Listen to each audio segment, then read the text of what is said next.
તમારી સ્વાદ સંગીની પલક અને ગુજરાતી રસોડુમાં તમારું સ્વાગત છે। આજે છે હું રીમાબેન પટેલના ઘરે અને તે આપણા માટે બહુ જ ઇન્ટરેસ્ટિંગ અને આપણી ટ્રેડિશનલ ગુજરાતી વાનગી બનાવવાના છે। ચલો એમની સાથે વાત કરીએ।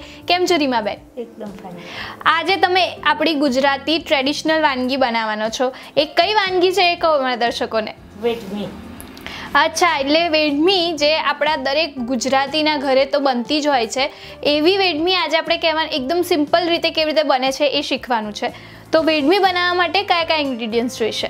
વેડમી બનાવવા માટે આપણે જોઈશે તુવેરની બાફેલી દાળ, ગોળ, લોટ બાંધેલો ઘઉંનો લોટ છે, ઘી, ઇલાયચી પાવડર અને ખસખસ।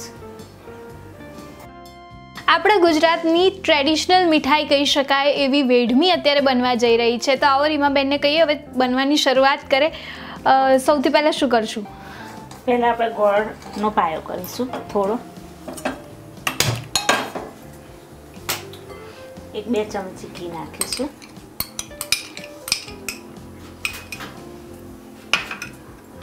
પછી ગોળ નાખીશું। 1 બાઉલ તુવેરની દાળ હોય તો 1 બાઉલ ગોળ નાખવાનો, એનું માપ જ છે। એટલે આપણે ગોળ લઈ રહ્યા છે અત્યારે। ખાંડ લેવી હોય તોય લેવાય। ગોળ ઓગળી જાય પછી તુવેરની દાળ નાખવાની।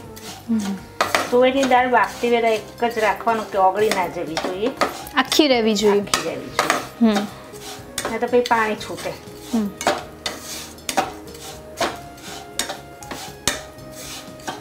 વેડમી એક એવી વસ્તુ છે કે દરેક ગુજરાતીના ઘરે 15 દિવસે બનતી હોય છે। બધાના પ્રસંગમાં પણ આજકાલ હવે કહેવાય કે વેડમી તો હોય જ હોય। તુવેરની દાળની હોય, પછી અંજીરની લોકો બનાવતા હોય છે।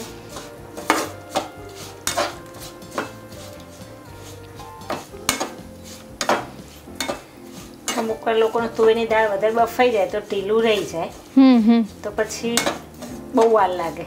કદાચ એવું થઈ જાય તો એમાં સહેજ ઘઉંનો લોટ મોઈને પણ નખાય 2 ચમચી તો આવી જાય। એટલે જ્યારે જે માવો છે આપણો એ ઢીલો થઈ જાય તો એની અંદર ઘઉંનો લોટ 2 ચમચી મોઈને નાખવાનો, એટલે કઠણ થઈ જાય। તો આ તમારા માટે એક બહુ જ સરસ ટીપ છે કે જ્યારે તમે વેડમીનો માવો બનાવતા હોય છો અને ઘણીવાર એવું થઈ જતું હોય છે કે વેડમીનો માવો ઢીલો થઈ જાય છે, એના માટે તમે ઘઉંનો લોટ અંદર નાખી શકો છો મોઈને। આપણે ગોળ ઓગળી ગયો છે, હવે 1 કપ બાફેલી દાળ તુવેરની આવી છૂટી રહેવી જોઈએ। તમે અત્યારે જોઈ શકો છો દાણો દાણો એકદમ છૂટો પડી ગયો છે।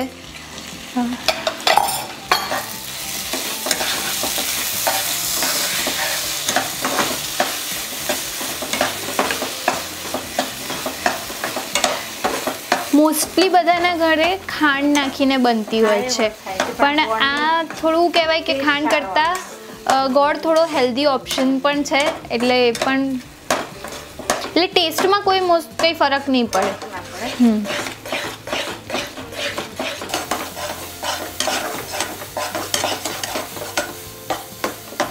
આપણે એમાં ઇલાયચી,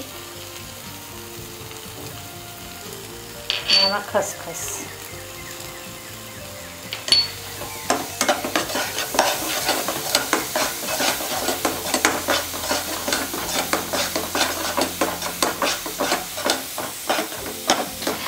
આ જે ગોળનો માવો બનવાનો છે એનું એક ખાસિયત એવું છે કે ખાંડનો જે માવો બને છે એની કમ્પેરિઝનમાં આ વહેલું થઈ જાય છે।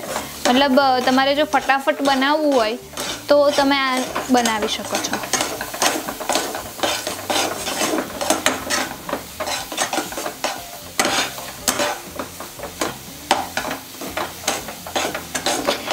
તમે આ તો છે વેડમી જે ટ્રેડિશનલ છે, એવી રીતે કઈ કઈ બીજી ટ્રેડિશનલ મીઠાઈઓ બનાવો છો?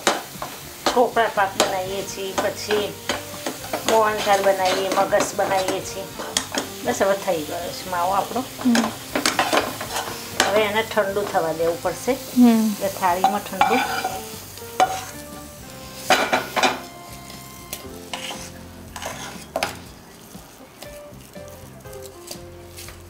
થાય પછી આપણે વેડમી વળીશું। બરાબર, ત્યાં સુધી 10 મિનિટ એના આરામ।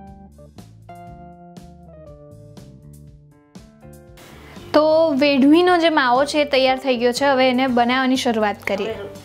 ઘઉંનો લોટ છે એમાં મોવણ નાખીને લોટ બાંધી દેવાનો પાણીથી. એટલું તેલનું મોવણ અને ઘઉંનો લોટ. હવે એમાંથી આપણે નાની રીતની વાળીશું.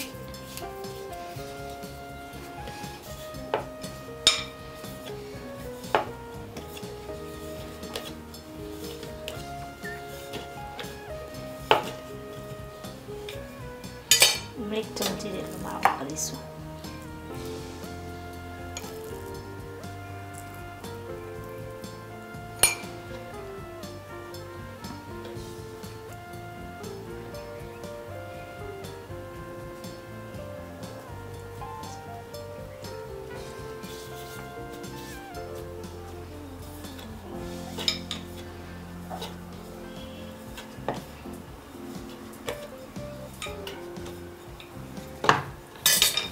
તવી ઉપર શેકી નાખીશું. એટલે આપણે નાની સાઈઝની મિની. હા, જેને મોટી કરવી એ મોટી કરાય. બીજી પણ વળી નાખીએ.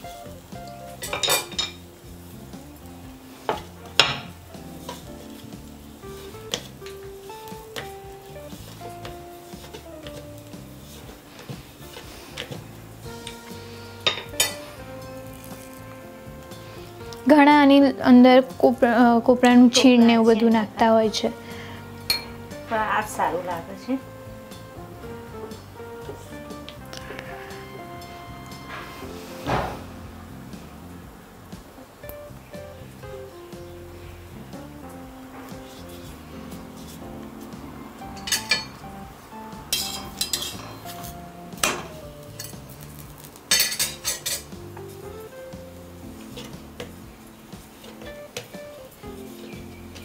માવો વધારે ભરવાનો એટલે માવો આમ ખાઈએ તો લાગવો જોઈએ, લોટ ના લાગવો જોઈએ.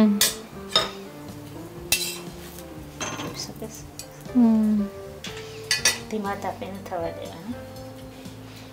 એટલે માવો એકદમ વ્યવસ્થિત અંદર ભરવાનું જેથી એનો એકદમ ટેસ્ટ આવે.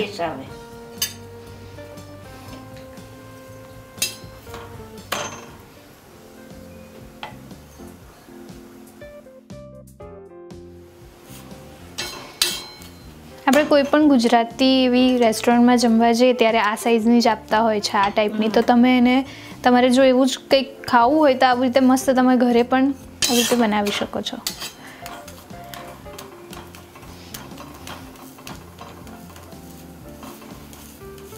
આમાં ઘી મૂકીને શેકાય, આપણે કોરી શેકીએ છીએ પછી ઘી લગાવીશું. પણ કોઈને એમ થાય કે તવી પર ઘી મૂકીને શેકવી છે તો પણ શેકાય. ઘી મૂકી એટલે ઘી બળી જાય એટલે એનો ટેસ્ટ મજા ના આવે, એટલે આવી શેકીને.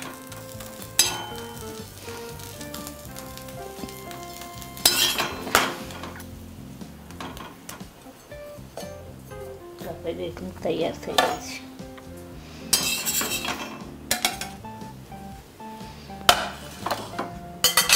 બીજી પણ કરી દઈએ.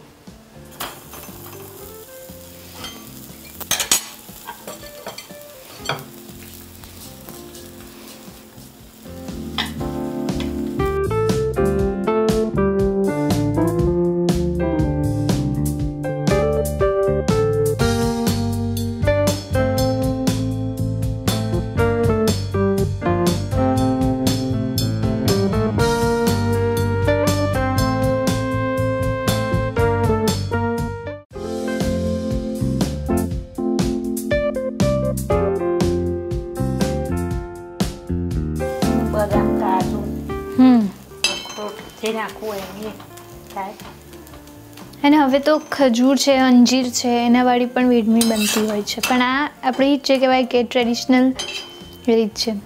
આ ઘેર ઘેર બને.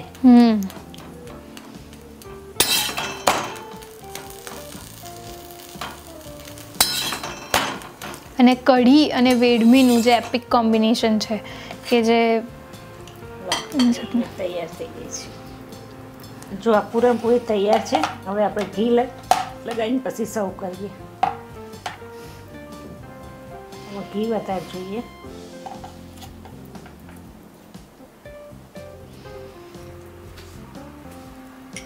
હવે આપણે સર્વ કરીએ.